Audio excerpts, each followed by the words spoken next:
يا مساء التركات واهلا بيكم في فيديو جديد من قناة تركات فوتوشوب. اشتقنا اشتقنا وبقالي كتير فعلا كتير فعلا ما عملتش المقدمة دي ودي رغي كتير. احنا ان شاء الله في الفيديو بتاع النهاردة حابب اقول لك ان مهما كان مستواك اللي انت عارف بيه ريتاتش او بتعرف تعمل بيه ريتاتش، يعني ايا كان المستوى اللي انت واقف فيه، ان شاء الله بعد الفيديو ده عايزك تجرب اللي احنا نطبق عليه كلام النهارده او الكلام النظري والعملي اللي هنجربه في اي صوره انت تعرف تعملها. لان احنا النهارده هفهمك البروسيس بتاعتي الشخصيه، انا بمشي ازاي عشان اعمل ريتاتش للشخصيات عامه او للصور، وهشرح لك في البدايه هندردش مع بعض كده شويه في الحياه بتاع دي بتعمل ازاي. ان الموضوع عمره ما كان شويه تطبيقات وخلاص، قد ما هو فهم. انت بيكون كل صوره فيها لون بشره مختلف، فيها مشاكل مختلفه، في اللي عنده حبوب معينه، في اللي وشه فيه تفاصيل معينه محتاج تحافظ عليها، في اللي ممكن تشيلها، وهكذا. طيب، قبل اي حاجه قبل اي حاجه ممكن نبدا بيها. عايز بس اوريك ان اهم حاجه ممكن نكتب كده باسم ريتاتش الصور. طبعا دي واو طبعا. ريتاتش الصور عباره عن حاجه واحده بس، لو دي موجوده انت قادر تعمل ريتاتش لاي صوره انت عايز تتخيلها. يعني هات اي صوره انت تعرف تجرب عليها تعرف تعملها بالموضوع ده، الا وهي ان يكون في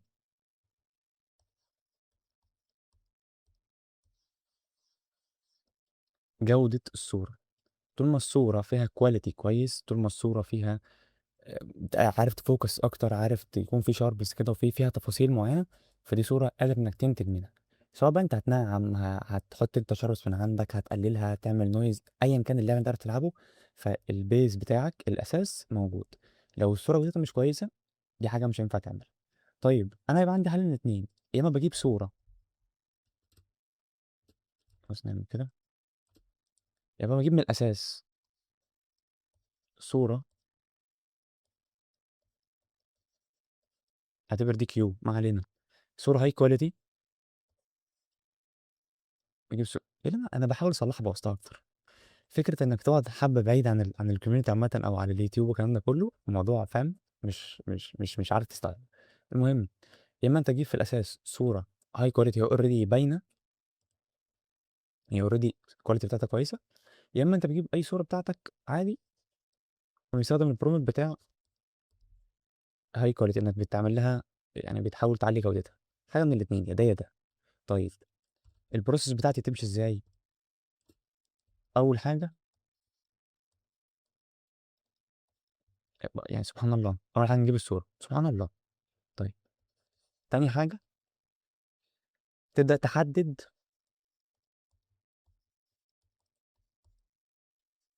المشاكل اللي عندك. انت عندك مشاكل في ايه؟ هل انا كشخص ههتم ان انا مثلا محتاج انعم البشره اكتر، انا محتاج اسيبها على حسب التون او على حسب الفكره اللي انت عايز تعملها في الفيديو عامه، او في الديزاين. في ديزاينات انا بعتمد ان انا مش عايز اكون مخليها ناعمه، مش عايز انعم البشره قوي قد ما عايز يكون فيها شويه شاربنس كده، تكون الصوره فعلا واقعيه. فالموضوع على حسب ذوقك انت في اي ديزاين عامه. طيب، تالت حاجه، الحملات اللي قايلها لك دلوقتي دي مش شرط تمشي بنفس الترتيب، ايا كان هي اوريدي كلها تتعمل. يعني الحاجات اللي احنا هنطبقها دلوقتي مش شرط تعملها زي ما فادي عمل بالظبط او زي ما فادي قال بالظبط، قد ما انت تعملهم كلهم، هما لازم كلهم يتعملوا. انا عندي اول حاجه الحبوب. اي وش طبعا بيكون فيه حبوب طبيعي، بس في الصور اللي احنا بننزلها عشان تبقى صور بروفيشنال او ديزاين بروفيشنال ما ينفعش يكون فيها الكلام ده. اول حاجه بنشيل الحبوب. طيب، دي حاجه. تاني حاجه الدوج، دوج وبيرن. يقدر تعمل بقى بالكيرفز، تعملهم بالليفلز، تعملهم بالبرايتنز اند كونتراست، اي حاجه انت عايز تعملها اعملها. كل الطرق هتوديك لنفس الطريق. طيب، تالت حاجه الكاميرا.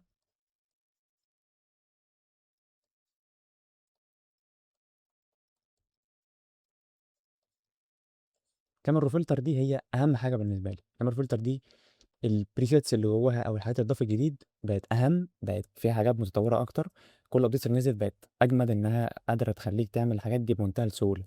انت الاول عشان مثلا كنت بس عشان تنعم السنان او تنعم قصدي عشان تبيض السنان، كنت بتحتاج بقى تفوكس، تقعد تزوم بقى على السنان معينه، وتحاول تخلي بالك ما تخشش في اللثه، وتركز على السنان اكتر، وتعملها بالبلاك اند وايت، وتزود دلوقتي مفيش الكلام ده، دلوقتي في بريسيتس جاهزه كل فوتوشوب في الكاميرا فلتر تعمل لك ده كله.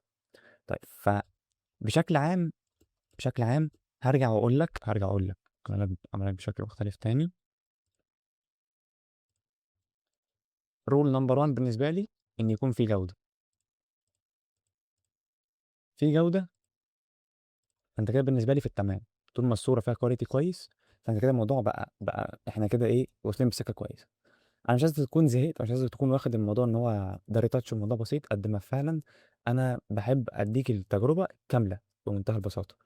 وده اللي بيحصل، يا اما بيكون في صور بتنزل سواء من جي تي ام، سواء من انستجرام، من جوجل، من ايا كان، بتنزل صوره هي كواليتي بتاعتها حلوه، انت بتكون عندك نظره في ده. يا اما الاسهل اللي قابلنا كلنا متضايقين ان احنا بنعلي الكلام ده، يا اما بشات جي بي تي. مثلا انا معايا اشتراك مثلا جو، سواء انت مثلا اشتركت تبع حد او اشتركت بنفسك، ايا كان البروسيس اللي هتعملها.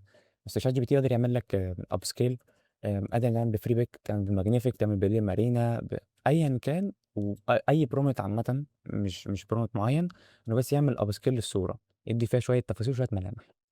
طيب لو هنطبق بقى عملي، نرجع بقى ايه عشان نطبق عملي، عشان نفكر شوف الحوار ده يمشي كله ازاي.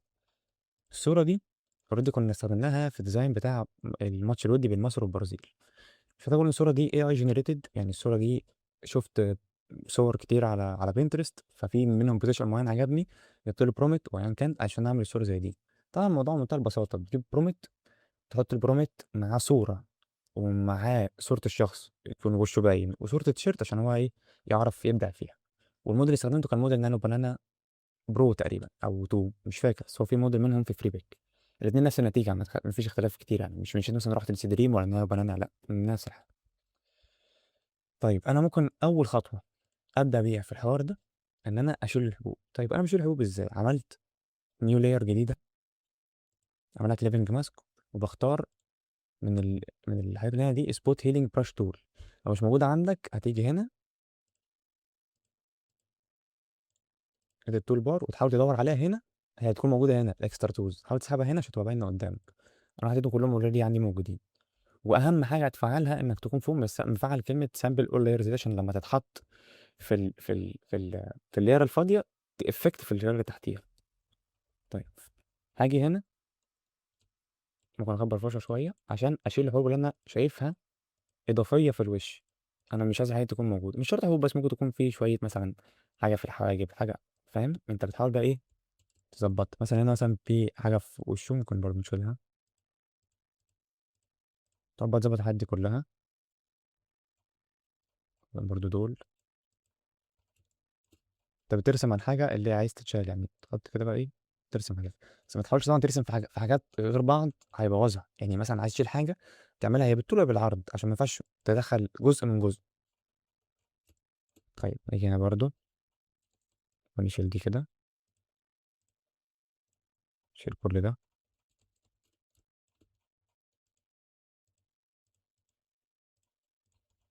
طيب انا كده اعتبر بنسبه كبيره خلصت. طبعا ده قبل، ده بعد. لمسه بسيطه ممكن تكون بالنسبه لك اللي هو شيلنا هوب، بس فعلا هي لمسه مهمه، يعني الصور البروفيشنال محتاج تكون جامده. طيب كان حاجه دوج بيرن، انا ممكن استخدم دوج بيرن، ممكن استخدمها بالكيرفس. يعني كده برضو نصور دي كده شويه، ننزل دي كده تحت شويه. انا كده ممكن بالنسبه لي ممكن تكون مرضيه. بس كنترول اي عشان اعكس الماسك،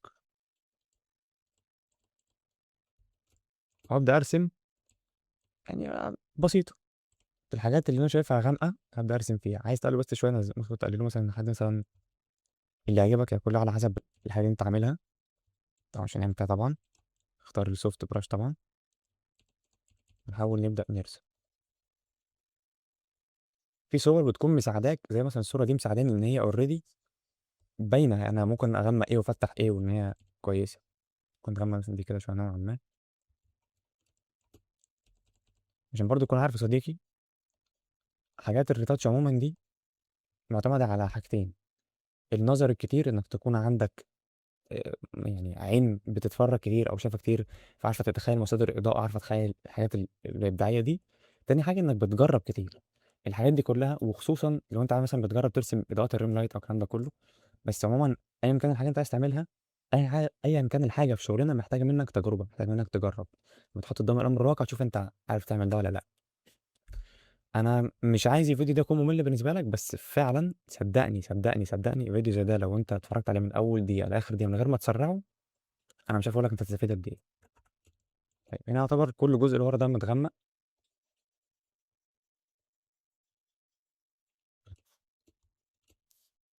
القمه دي برضو كده. انت عارف احنا ممكن نعمل اتنين دوج بيرن. في ناس بتحب تدمج، كلها اذواق طبعا، في ناس بتحب تدمج الدوج بيرن او الكيرفز دي للتيشيرت عموما. انت برضو ممكن تلعب على الهدوم، تغمق الحاجات، تفتح حاجات، الكلام ده كله عشان تبقى شكلها برضو افضل. في ناس بتحب تدمج الاتنين من بعض، انا بحب اعمل كل حاجه لوحدها، الوش لوحده والاضاءه التانيه لوحدها. طيب انا كده بالنسبه لي ممكن اكون انا مرضي الصراحه. انا بس بتك على الحاجات يعني بزودها اكتر. طيب ممكن نعمل الكيرفز بتاعت، خد بالك انا بقى ايه، ما تدوس قوي فاهم عشان تبقى لذيذه برضو. ماكس الماسك، نبدا نرسم.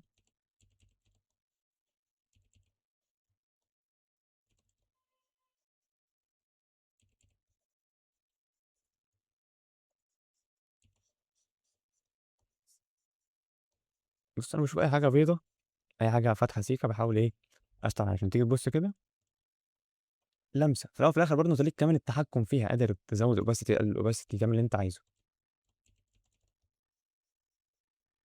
ممكن بس ازود اوباسيتي سيكه هنا كده.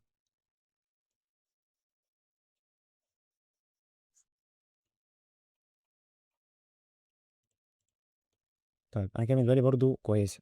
في تريكايه احسن برضه، انت لو عايز بدل مثلا ما تكون انت راسم مثلا الكيرفز دي شارب شويه او ان هي تحسها حاده على الجسم، تيجي هنا بتدوس على الماسك ذات نفسه وتحاول تعمل الفيزر دي. الفيزر دي بتنعم الفرشه او بتنعم اللي انت عملته ده، بتحاول ايه يدمجوا في بعض. ملهاش رقم معين قد ما هي رقم وخلاص، فاهم، تعمل رقم. طيب ده قبل، ده قبل ما نرسم، وده بعد. يعني انا بالنسبه لي انت شايف الموضوع عامل ازاي؟ عشان انا بحب اوريك ان فعلا كل حاجه بسيطه. انت ممكن يكون قدامك ديزاين باين ان هو واو وازاي كده، بس هو فعلا بسيط. ما تقلقش يعني، اي حاجه انت انا فعلا قادر تعملها. طيب الكيرفز الثانيه اللي هنعملها هتكون للتيشيرت بقى. هنحاول ايه نلعب على التيشيرت. يعني كده، دي هنا هنشوف الحته اللي غامقه في التيشيرت عشان نبدا نغمق فيها.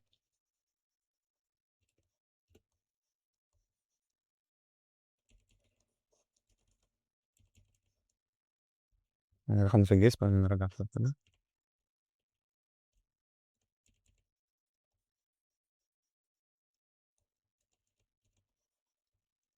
طيب ده قبل، مجرد لمسات فاهم.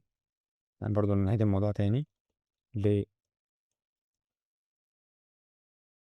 ما نحاولش برضه ايه تلسع قوي التيشيرت عشان يكون شكله شيك. انت قادر ان انت تريم، يعني ان انت تري لايت الحاجات دي كلها. شوف انت مثلا عايز تغمق ايه وتفتح ايه، دي حاجه بتاعتك. وفي انك الصوره زي ما قلت لك بتكون مساعداك، هي اوريدي كادرها كده، هي طالعه بالمنظر ده، فانت زي تكمل على ده. طيب انا ممكن اروح ده كله بقى كده في بعض، سمارت اوبجكت واحد. بس انا يهمني حاجه، ان انا عايز اجيب الصوره دي كده عشان لما نخلص.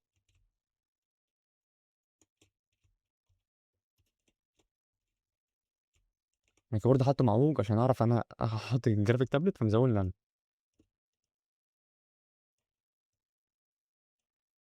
طيب انا اوريك المرحله الاولى اللي احنا عملناها. اديك شايف الموضوع اخد مننا وقت بسيط قد ايه. وصلنا من كده، يعني ده الشكل الاساسي اللي احنا كنا فيه، ودي كانت بداية بسيطه، بامانه بسيطه. طيب تاني حاجه هنخش بقى للحاجه الاحسن شويه، وهي الكاميرا رو فلتر. هنحاول نظبطها بشكل افضل. اول حاجه محتاج تعملها، تيجي هنا كده عشان بس نزوم شويه، بتعمل انهانس بورتريه. وانا عارف ممكن تكون الكاميرا معلقه شويه عشان هي اوريدي الكاميرا فلتر بتكون تقيله، فاهم حاجه ركز على الفيديو سيبك من النمط. طيب انا عايز اوريك قبل وبعد، ده قبل وده بعد. هي كل اللي بتعمله اولا بتنعم الوش، اللي بيكون الوش ناعم شويه، بتبيض السنان سيكه وبتبيض العينين اللي جوه وبتظبط الوش عامه. عايز تبيض السنان اكتر، في وايت انتيز دي برضو ايه، فلذيذ منه. دوس اوكي. طيب كده هسيف، هو كده بيحاول ايه برضو ايه بيظبطها. نعمل سمارت اوبجكت تاني عشان نخش نعمل كاميرا فلتر تانية، بس مش هنخش بقى في البريسيتس. البريسيتس دي فيها كل حاجة ممكن تتخيلها. هنا في حاجات بتكون جاهزة، هنا بيكون في حاجات زي دول بتكون حاجات جاهزة. بص، يعني بص دي، يعني انت يعني انا ما عملتش حاجة، انا ما مش بره. انت فوق الناس بتحب تعملها مانوال، بس حاجات زي دي بريسيتس جاهزة، فحاول توفر وقت برضه على نفسك. هنا بقى انت قادر تلعب زي ما انت عايز، اللي انت بقى ايه عايز تعمله. تاخد شوية كونتراست، يعني هايلايت سيكا. شادو بص بتعمل ايه، بس احنا مش عايزينها كده، احنا عايزينها مثلا ايه على حسب ما انت عايز تفتح اكتر، عايز تغمقها هتكون كده عشان يكون في الديب شادو اللي على وشه ده. سنة كلاريتي وسنة تكتشر كده، برضه حتة جرين والشاربنينج والنويز ريدكشن. يعني هنا بتاع حاسس لو هتلعب في البار ده، البلو برايمر ده، خليك في اللي تحت، مالكش دعوه باللي فوق. اللي فوق هيبوظ لك الالوان خالص. ده زيرو، ده سيكا. طيب انا بالنسبه لي كده الموضوع مرضي، انا ممكن اكون كده خلصت فينش. يعني اوريك بص كده قبل، طبعا جنب بعض عشان تبان شكل الموضوع برضه بشكل افضل.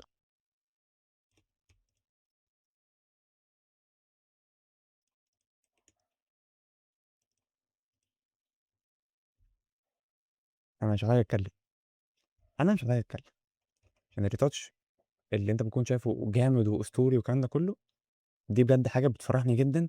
وتفرحني اكتر ان انا ببقى يعني الحمد لله عارف ان انا هعرف اساعدكم في حاجه زي دي. ان انا مش ببقى عامل حاجه اللي هو بقول لك لا دي صعبه لا هي لذيذه وتعرف تعملها، وفعلا اي حد يعرف يعملها. طول ما انت شاطر وعايز تتعب في حاجه هتعرف تعملها. طيب انا دلوقتي مثلا عايز انعم مثلا الوش، قدامي طريقتين بنعم بيهم الوش. بس نخفي دي مؤقتا لحد ما نستعملها دي. طب اول حاجه انت عايز تنعم الوش بس من الفلتر، في حاجه اسمها نيرال فلتر. دي بيكون في فوق انه بينعم البشره، بيديتكت الوش كده سكين سموثنج دي وهيبقى نعم البشره. بص تقدر بقى تزود البلور، تقلل البلور، تزود السموثنج، تعمل اللي انت عايزه. بس انا بالنسبه لي كده دخلنا في سيشن، فاهم، سيشن حاجه تانيه، مش سيشن كوره. طيب انا في حاجه تانيه بعملها، الا وهي ان انا بعمل نيو لاير، بعمل لها كأنها كلينج ماسك كده. باجي هنا عند البرش، بعمل هاي ميكسر براش تول اللي هي دي. وخلي بالك من الاعدادات دي بالظبط، اعملها بحيث الارقام دي ممكن تزود تقل، بس البيز بتاعك يكون الارقام دي 19 7 16 15 10. وفي سامبل اور لاير دي وتكون دايس على دي وشايل دي. تمام. باجي هنا بقى، خد بالك انت مش بتنعم كله على بعضه، انت بتنعم البشره، انت بتمسك الحته بتنعمها. لو حته مثلا زي مثلا الدماغ دي، وانا بفرشه كده واعمل كده، بسيطه اهي. مثلا دي حاجه بالطول راح اعمل كده، هاجي هنا برضه حاجه بالطول راح اعمل كده، هنا على بعض راح اعملهم كده. فاهم؟ انت بتدخل حاجه في بعض، الحاجات بتتدخل مع بعضيها، ما تقعدش تعمل على بعضيه كده، فاهم؟ مش هتبقى حلو. طيب يبقى انت تكمل بقى كل الحاجات دي كده. تحت العين برضه عايز تظبط كل بقى التفاصيل اللي انت عايز تعملها دي. ممكن تيجي برضه على ايده، لما قلت لك ايده هنا في حته غامقه وحته فاتحه، ما ينفعش تدخلهم على بعض هتبوظ.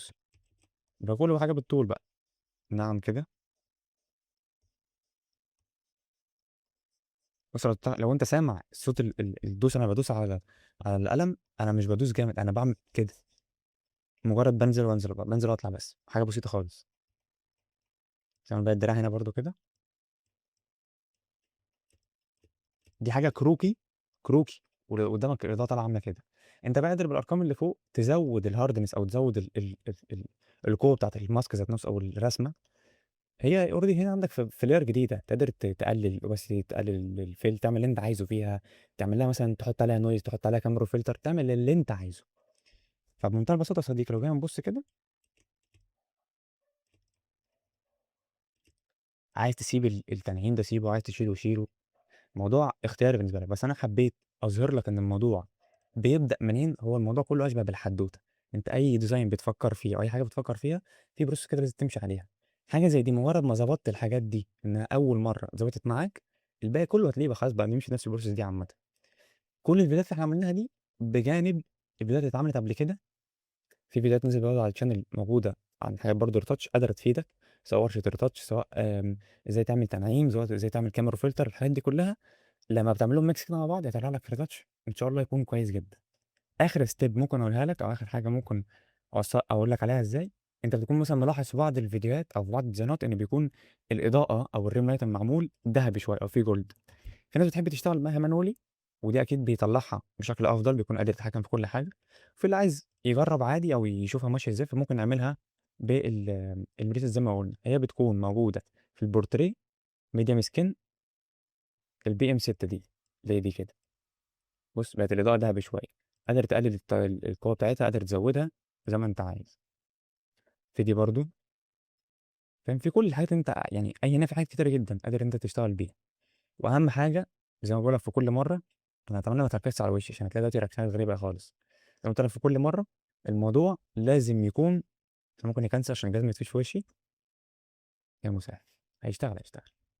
طيب زي ما قُلت لك في كل مرّة لازم الموضوع يكون كُلّه متلاقي بعض، يعني حاول الأرقام اللي أنت تضبّطها في الكيرفز أو في الكاميرا فلتر أو في أيًا كان اللي تعمله، حتى في درجة التشبُّع ودرجة التنعيم بتاعة البشرة، يكون لكل لعيبة نفس الحاجة. ما ينفعش ألاقي لعيب متنعّم أوي ولعيب لأ ما ينفعش، فاهم؟ في حاجات زي ما قُلت لك الحاجات دي كلّها هي كلّها حاجات معرفة، أنا كل ما باعرف حاجة برضه باشاركها معاكم. إن شاء الله الفترة اللي جاية هيكون في فيديوز من دي كتير إن شاء الله.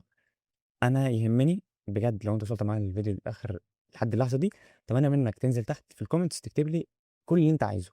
أنت عايز الفترة الجاية نركّز على إيه؟ أنا مش باحب أعمل content وخلاص، قد ما باحب إن أنا أحل لك مشاكلك، أشوف أنت حابب إيه اللي واقف معاك أو إيه المشكلة اللي أنت واقف معاك فيها، نبدأ نفكّسها مع بعض شوية. ده إن شاء الله هيكون الفيديو بمناسبة إن إحنا الحمد لله النهارده يعني وصلنا 4000 مشترك. أنا حابب أشكركم بجد من كل قلبي على كل الدعم والتشجيع في الحاجات دي كلّها. إن شاء الله الفترة الجاية يكون في تقدُّم أكتر وأكتر ونقدّم محتوى يليق بيكم دايمًا. وبس أتمنى تنزل تحت بجد زي ما قُلت لك تقول لي رأيك عامةً، حابب إيه اللي نعمله الفترة اللي جاية، إيه اللي نركّز عليه، إيه حياة التجارب، عايز مثلًا تجرّب حاجة وتبعت لي على الماسنجر، تبعت لي على الفيسبوك، تبعت لي اللي أنت عايزه إنستجرام، وندردش مع بعض أو أقول لك رأيي برضه في الحاجات دي، أنا جاهز تحت أمرك في أي وقت. بس كده يا صديقي، كده نكون عملنا 23 دقيقة من الretouch. يعني أنا ممكن أسمي الفيديو بجد retouch like artist. فإن شاء الله يكون الفيديو عجبكم، وبس أشوفكم في فيديو جديد، مع السلامة.